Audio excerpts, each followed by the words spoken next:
अर्थ education centre में आपका स्वागत।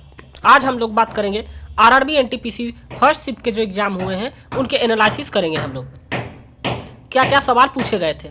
जीके में एक सवाल पूछा गया था, राज तरंगिणी के लेखक कौन है? उसका आंसर होगा कल्हण।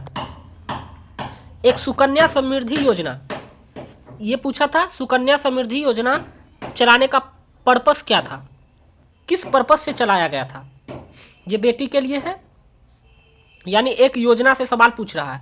और आरआरबी एनटीपीसी में जो सवाल ये हार्ड शिफ्ट हो या मीडियम शिफ्ट हो, सिलेबस सेम रह जाता है।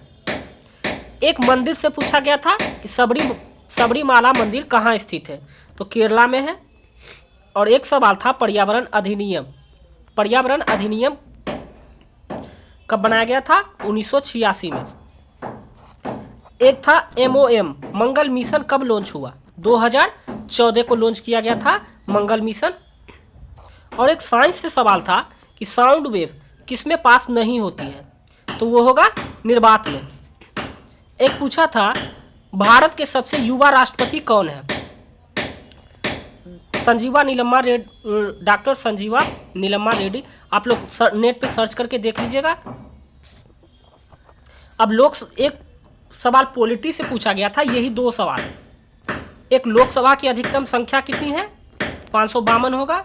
और एक सबसे युवा राष्ट्रपति। बस दो ही सवाल पॉलिटिक्स से पूछा गया था। और पर्यावरण से दो सवाल पूछे गए थे, एक पर्यावरण अधिनियम और दूसरा था 2020 में पर्यावरण दिवस का थीम क्या था। ये दो सवाल पूछा गया था इन्वायरमेंट से। और हिस्ट्री से पूछा गया था खालसा पंथ की शुरुआत किसने की थी? गुरु गोविंद सिंह के द्वारा। और एक फिजिक्स से सवाल था पृथ्वी पर कोई वस्तु का द्रव्यमान अगर 60 हो तो चंद्रमा पर द्रव्यमान क्या होगा? यहाँ क्या पूछा है? द्रव्यमान। और द्रव्यमान पृथ्वी पर हो या चंद्रमा पर हो या फिर बुध पर हो, सभी पर क्या हो जाएगा? मास नहीं बदलता, जबकि भार बदल जाता है। पृथ्वी पर अगर कोई 10 किलो है तो चंद्रमा पर 1/6 हो जाएगा। वही अगर पूछ दे बुध पर क्या होगा, तो 10 को इंटू 10 से 10 का 10% निकाल देंगे।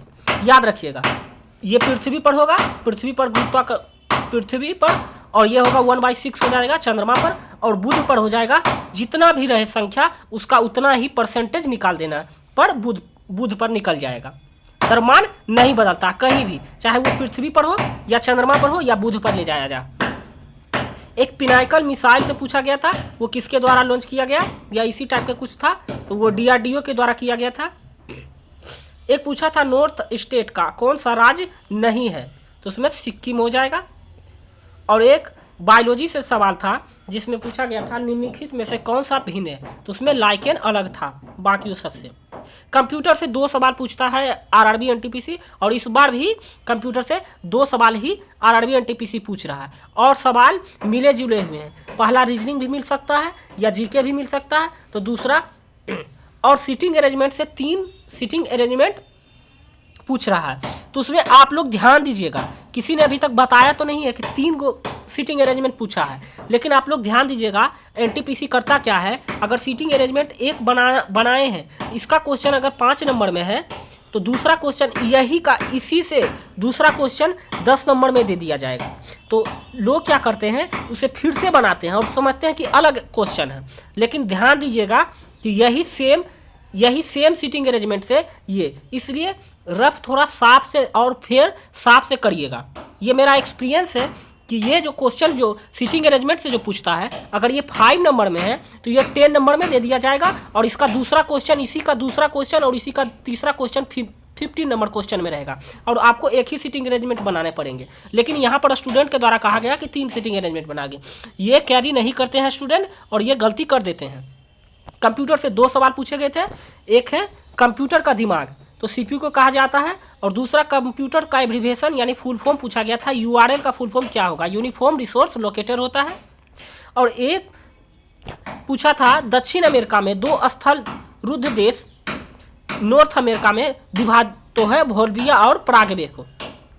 और एक सेरिकल्चर से पूछा था, सेरिकल्चर में रेशम का उत्पादन होता है, ये पूछा था। और रीजनिंग में एक पूछा था number of triangle, number of triangle, triangle दे दिया था और गिनकर बताना था कि नंबर ऑफ ट्रेंगल की संख्या कितनी है। और एक सवाल पूछा था अभी करंट अफेयर से, बैंक ऑफ बड़ौदा में विलय किस किस बैंक का हुआ है, तो विजया बैंक और देना बैंक का हुआ है। और रीजनिंग में जो क्वेश्चन पूछा गया था वो सीटिंग अरेंजमेंट का बता ही चुके हैं, ये 3 था। अब 3 आप लोग देख लीजिएगा, हमारे हिसाब से एक ही होगा और इसका नंबर ऑफ क्वेश्चन जो होता है अलग अलग रहता है। एनालॉजी में होता है 2 से 3 क्वेश्चन पूछा गया था, XYZ TYL, मतलब कि इसमें से कौन सा भिन्न है, इस तरह से एनालॉजी का 2 से 3 क्वेश्चन था। सीटिंग अरेंजमेंट 2 क्वेश्चन, 2 से 3 क्वेश्चन। और फिगर काउंटिंग था 1 क्वेश्चन जो कि ट्रेंगल का था। और कथन और निष्कर्ष से 1 क्वेश्चन था। इसमें रीजनिंग में जो है 30 क्वेश्चन में आप 20 से 25 नंबर तक आप इजी से बना सकते हैं। थोड़ा सा लेंदी है रीजनिंग का, कुछ पोर्शन थोड़ा सा टाइम टेकिंग है, आप लोग देख लीजिएगा। पैटर्न नहीं चेंज होगा, क्वेश्चन का लेवल हाई या लो हो सकता है, लेकिन आरआरबी एनटीपीसी में अगर शिफ्ट 1 में जो क्वेश्चन जिस सिलेबस से आ रहा है उसी सिलेबस से पूरे एग्जाम अंतिम तक चलेंगे, चाहे वो स्लॉट 1 का हो या स्लॉट 3 का हो, सभी का एक ही चलता है, इसी का नियम है। और मैथमेटिक्स में आप लोग, और एक पूछा था वंदे मातरम एक्सप्रेस किस शहर के बीच सबसे पहले चलाई गई थी, याद रखिएगा, इससे देख लीजिएगा, रेल से एक क्वेश्चन पूछा गया है। और एक पूछा था महात्मा गांधी दांडी की यात्रा किस जिले से शुरुआत की थी, ठीक है। और एक पानीपत की दूसरी लड़ाई किसके किसके बीच हुई या कब हुई, ऐसा कुछ पूछा गया था। और देखिए मैथ में जो है रेशियो एंड प्रोपोर्शन से 2 से 3 क्वेश्चन आ रहे हैं, रेशियो एंड प्रोपोर्शन से 2 से 3 क्वेश्चन है। कंपाउंड इंटरेस्ट, CI और SI, इससे भी 2 क्वेश्चन पूछे जा रहे हैं। और ट्रिगोमेट्री से भी क्वेश्चन पूछे जा रहे हैं, 2 से 3 क्वेश्चन पूछे जा रहे हैं। और मेंसुरेशन का क्वेश्चन, मेंसुरेशन से 3 क्वेश्चन पूछे जा रहे हैं। प्रॉफिट लॉस से 1 क्वेश्चन पूछे जा रहे हैं, प्रॉफिट लॉस का 1 क्वेश्चन पूछा जा रहा है।